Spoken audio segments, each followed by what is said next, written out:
Teräseltä. Tervetuloa Nupsiin. Kiitos, kiitos. Kerro vähän itsestäsi, kuka oot ja mistä tuut ja miten päädyit Nummelaan? No, Teräsen on Ville ja Mikkelistä lähtöisin, pelannut siellä kissoissa koko nuoruus, lapsuusajan ja sitten Joensuun kautta opiskelut siellä ja Jipossa vuoden verran. Sitten takaisin Mikkeliin. Sieltä sitten Jyväskylän kautta PK-seudulle ja nyt ensimmäistä kautta sitten Nupsissa. Pääkaupunkiseudulla VJS:ssä ja Espassa ja FC Kirkkonummella pelannut ja nyt sitten Lelu soitteli, että kiinnostaako lähteä mukaan ja tässä ollaan. Mitä pelipaikkaa sä yleensä oot preferannut?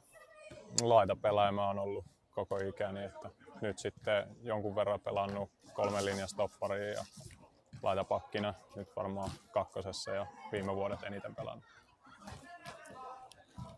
Vähän valoit sitä, että miksi siirryit Nupsiin, mutta jos vielä vähän tarkemmin, niin miksi sä halusit tulla just tänne?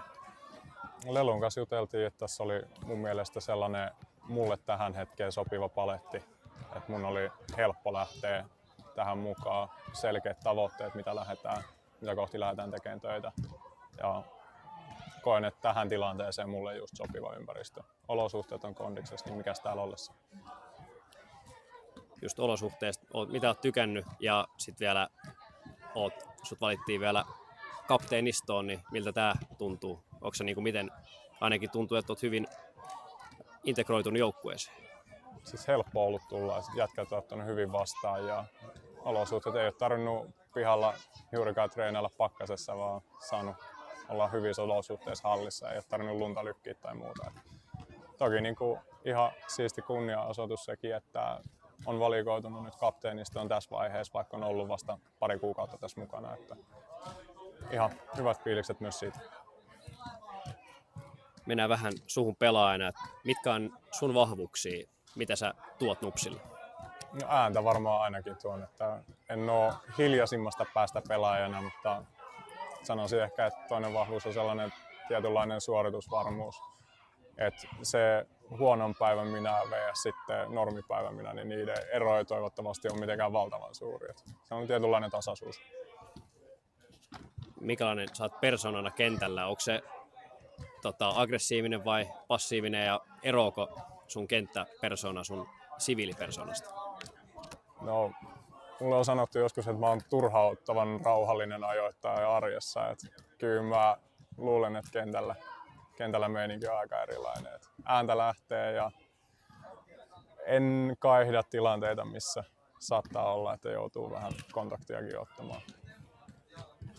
Tuossa tulevasta sarjakaudesta sulle 3 on tuttu sarja ja sä oot pelannut korkeammallakin, niin minkälaisia pelejä sä ootat tuolta niin kuin 3 A-lohkon peleiltä? Onko sulla mitään lempparikohtaamisia, mitä siellä saattaisi tulla?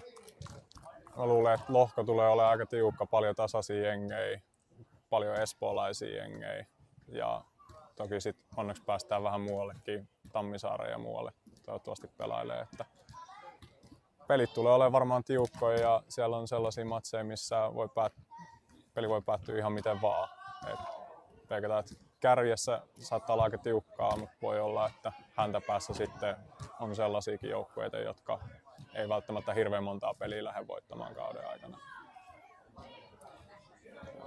Onko sinulla sitten jotain henkilökohtaisia tavoitteita ensi kaudelle vai onko meneekö joukkuetavoitteet edellä? Varmaan suuri henkilökohtainen tavoite on tietty pysyä ehjänä. Viime kausi oli hyvin rikkonainen ja nyt sitten tavoitteena olisi pysyä kunnossa koko kausi ja päästä sitä kautta jelppaan joukkuetta kohti niitä tavoitteita, mitä ollaan asettamassa.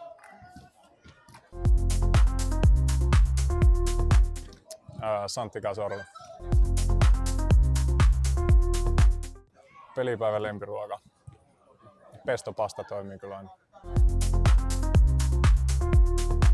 Tällä hetkellä on pyöritetty 2000-luvun alun dekkarisarjaa Monkkia, että se nyt varmaan tämän hetken ykkönen.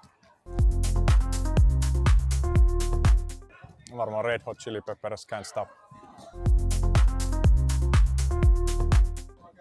Todennäköisempi on syöttö, mutta maali maistuisi kyllä kanssa. Tervetuloa matseihin, toivotaan, että saadaan paljon porukkaa kentän laajalle tsiigaan meidän matseihin ensi kesänä.